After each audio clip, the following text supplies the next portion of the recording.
लोपामुद्रा ने सुहागरात के लिए शर्त क्यों रखी? दोस्तों, इस ब्रह्मांड की सबसे सुंदर और बुद्धिमान स्त्री लोपामुद्रा का नाम तो आप लोगों ने सुना ही होगा, परंतु क्या आपको पता है कि उन्होंने इतनी सुंदर होने के बावजूद भी सबसे बड़े तपस्वी अगस्त्य ऋषि के साथ विवाह किया। कहा जाता है कि एक बार अगस्त्य ऋषि स्वर्ग यात्रा से लौट रहे थे, तभी रास्ते में उन्हें एक वृक्ष की शाखाओं पर कुछ बूढ़े लोग उल्टे लटकते हुए नजर आए। ऋषि अगस्त्य ये नजारा देखकर चौंक गए और उन्होंने उस वृक्ष के पास जाकर उन लोगों से पूछा कि आप कौन हैं और आप इस तरह इस वृक्ष से उल्टे क्यों लटक रहे हैं। तो उन्होंने जवाब देते हुए कहा कि हे वत्स, हम सभी तुम्हारे पूर्वज यानी कि पितृ हैं और हमें अभी तक मुक्ति नहीं मिली है।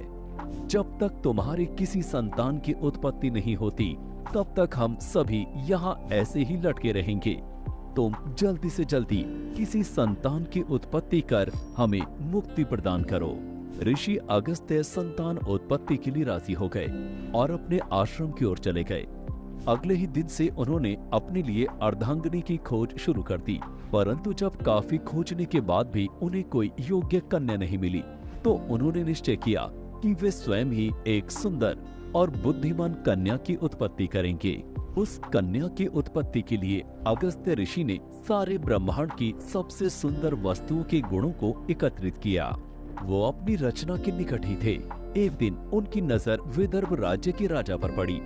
वे और उनकी पत्नी संतान प्राप्ति के लिए भगवान से प्रार्थना कर रहे थे। ये सब देखकर अगस्त्य मुनि ने विचार किया कि क्यों ना इस कन्या को सीधा युवा रूप देने की बजाय विदर्भ राज्य के राजा को शिशु के रूप में दे दिया जाए। कालांतर में वो कन्या राजा की पुत्री के रूप में पैदा हुई और उन्होंने उसका नाम लोपामुद्रा रखा। समय बीता गया और लोपामुद्रा एक शिशु से वयस्क अवस्था में पहुंच चुकी थी। लोपामुद्रा के पिता अपनी पुत्री की शादी के लिए एक योग्य वर ढूंढ रहे थे। तभी एक दिन उनके दरबार में ऋषि अगस्त्य पधारे। राजा ने उनका खूब आदर सत्कार किया और अंत में जब उन्होंने ऋषि अगस्त्य से दरबार में पधारने का कारण पूछा, तो उन्होंने बताया कि वे राजा की पुत्री लोपामुद्रा से विवाह करना चाहते हैं। ये सुनकर राजा के तो होश ही उड़ गए। उन्होंने जवाब देने के लिए ऋषि अगस्त्य से कुछ समय मांग लिया। कहा जाता है कि लोपामुद्रा इतनी सुंदर थी कि सिर्फ पृथ्वीलोक ही नहीं, सारे देवतागण भी उनसे विवाह करने की इच्छा रखते थे। इस कारण से राजा बड़ी ही दुविधा में डूबे हुए थे कि जिस कन्या को हमने इतने लाड और प्यार से पाला है, वो एक सन्यासी के साथ वनों में रहकर किस तरह जीवन व्यतीत करेगी। और दूसरी तरफ उन्हें ये भी डर सता रहा था कि यदि अगस्त्य ऋषि का रिश्ता उन्होंने ठुकरा दिया तो वे रुष्ट होकर सब कुछ तहस नहस कर देंगे। लोपामुद्रा अपने पिता को इतना चिंतित देख सारा मामला समझ गई और उन्होंने निश्चय कर लिया कि वे अगस्त्य ऋषि के साथ ही विवाह करेंगी। बाद में उन्होंने ये बात अपने पिता को बताई और उनके पिता ने अपनी पुत्री लोपामुद्रा का विवाह अगस्त्य ऋषि के साथ बड़े ही धूमधाम से किया। इसके बाद अगस्त्य ऋषि अपनी धर्मपत्नी लोपामुद्रा के साथ अपने आश्रम लौट गए। आश्रम पहुंचकर उन्होंने लोपामुद्रा से कहा, हे प्रिय, अभी तक तुमने एक राजसी जीवन व्यतीत किया है, परंतु आज से तुम्हें इन राजसी वस्त्रों और आभूषणों को त्याग कर मेरे साथ साधारण वस्त्रों में एक सात्विक जीवन ही व्यतीत करना होगा। लोपामुद्रा ने अपने पति की आज्ञा का पालन करते हुए अपने राजसी वस्त्रों और आभूषणों का त्याग कर दिया और एक ऋषिका की तरह गेरुआ वस्त्र धारण कर व्रत और साधन से परिपूर्ण एक नया जीवन जीने लगी। महर्षि अगस्त्य का ज्यादातर समय तपस्या में बीतता और लोपामुद्रा का अपने पति की सेवा करने में। एक दिन लोपामुद्रा पास की ही एक नदी में स्नान कर रही थी कि तभी अचानक ऋषि अगस्त्य की निगाह उन पर पड़ गई। उस समय वे अत्यधिक सुंदर एवं आकर्षक लग रही थी, मानो कि जैसे देवी रति पृथ्वी पर स्वयं आ गई हों।